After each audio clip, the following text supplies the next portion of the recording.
My name is Michael Bench. My family and I own and operate a food service distribution company called Jake's Finer Foods.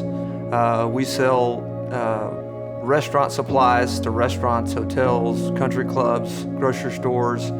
Obviously, the pandemic caught everybody completely off guard. Nobody could have imagined something like this affecting our entire country, families, health, business. When it first happened, certainly when you first heard about cases in other parts of the country, you thought, well, it could get here, but nobody had any clue it was going to just absorb the whole country and everything about our daily lives. And so, we have about 200 team members. We wound up laying off 10. We did that sometime in late March after it started to show that this thing was going to be around for a while.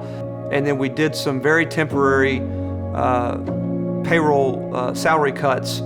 And just having those conversations with team members, knowing that was going to affect them and their families, that was really hard. We actually met with all departments so that we could see them face to face and explain to them what we were doing and why. People that come to work for a company, that's their livelihood. It's not just somewhere they go from 8 to 5, but that takes care of their bills, that clothes their kids and puts food on their tables. I specifically remember a time right at the start of this where something happened where one of our night team members was tested positive.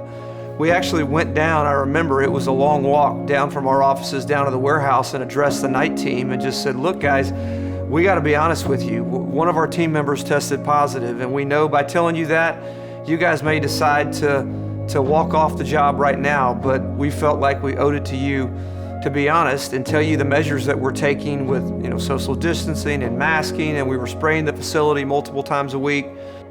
And there was a lot of really scared people. If we don't have a night crew going to pull orders and load trucks, we don't have any groceries to deliver. That was a critical moment for us. Probably about 10 years ago, I was doing a Bible study called Experiencing God. I don't know if anybody's ever done that, but we had all kinds of uncertainties going on in our business. We were going into this new building. We were taking on a ton of debt to do it. And God just really spoke to me that, hey, look, I'm in control. And if for some reason that things go south and the company doesn't make it, which we were never really overly concerned about that, but it was certainly a chance of that.